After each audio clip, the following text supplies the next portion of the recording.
Welcome to your deep dive. You know, sometimes you read something and it's not even the topic, it's like the way they're saying it that just gets under your skin. That's kind of how I felt with this CNN thing you sent, the Jake Tapper interview with, what's his name, Mike All Johnson, right. the House Speaker. Ex-House Speaker, yeah. Yeah, about, well, all that stuff with Trump calling his opponents like enemies from within Yeah. and hinting at like maybe even the military should get involved. Yeah. And the back and forth between those two about what Trump actually meant, like talk about political spin. Oh, for sure. It's wild. We've got some pretty serious accusations to untangle here and some, well, let's just call it creative interpretations of what he actually said. Okay. Yeah. What really jumped out at me is how Tapper uses these two very specific clips. Right. So in the first one, Trump's talking about radical left lunatics, which, honestly, kind of vague, right? Who's even talking about? But then in the second clip, he straight up names Nancy Pelosi and Adam Schiff. Yeah. Calls them enemies from within. I mean, come on, that's... Yeah. You don't have to read between the lines there, do you? No.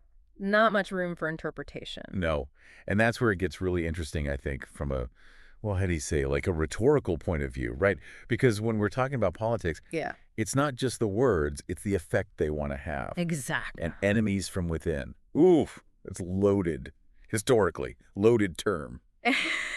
That's not just disagreement, that's like deep internal threat, Totally, like a betrayal from inside. Exactly. Okay, so Tapper's setting the scene, right? With these strong, loaded words.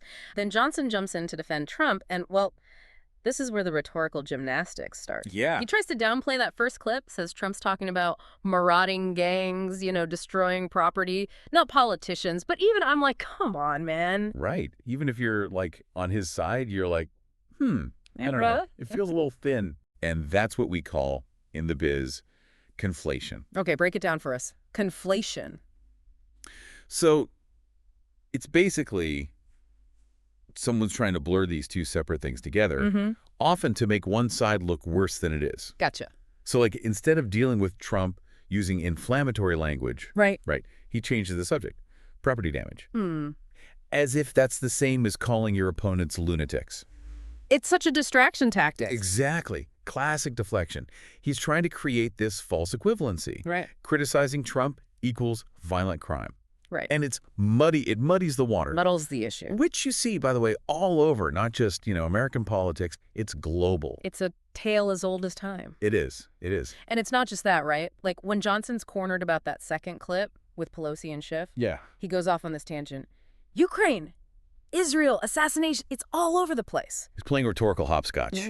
He is. Instead of actually dealing with the point, it's like, ooh, shiny object over there. And the goal there really is, okay, two things. First, to distract from the original criticism, obviously, but also to try to make the other side look hypocritical. Right. It's that whole whataboutism thing. Well, classic whataboutism, yeah. You're like, yeah, but what about this totally unrelated thing? Exactly. Avoid accountability 101. It's like, okay, maybe those things are bad too, but can we stay focused here? And the thing is, that's what it's so dangerous, right? It makes it seem like it's all a wash. Yeah. Everyone's doing it, so why even bother having a real conversation? And that's where I start to get seriously concerned. Because, I mean, this isn't about Trump or Pelosi or any one politician, really. Right. This whole way of talking, these words, dodging the question, it's like it's poisoning how we even talk about politics. This kind of language, it has real-world consequences. Think about it when you constantly hear this stuff.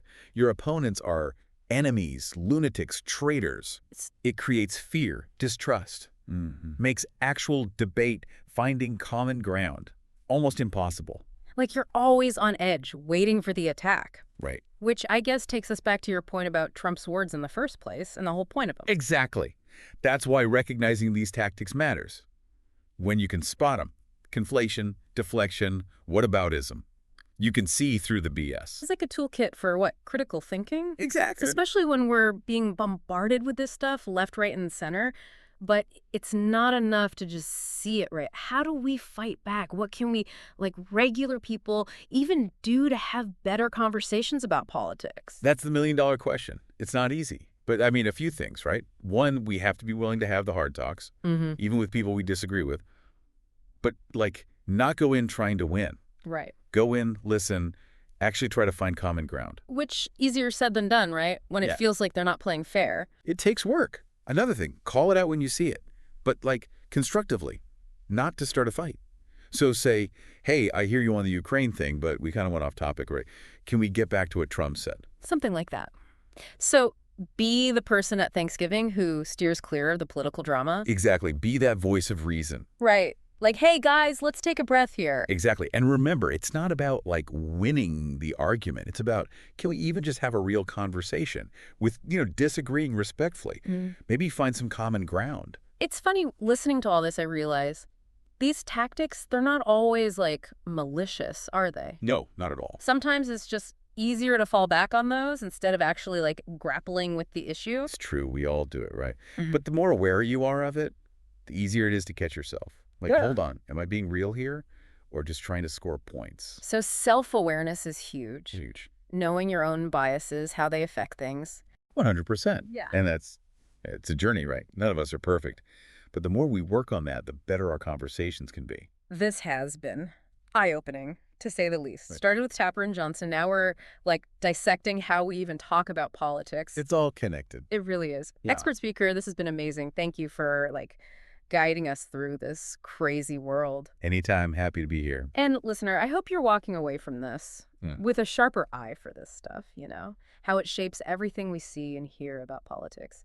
Remember, knowledge is power, and now you've got the tools to be more critical. Think for yourself. Exactly. But here's something else to think about. How often do you do this? Maybe without even realizing it. Ooh, good question. And how can you make your own conversations better, more thoughtful? Just something to consider.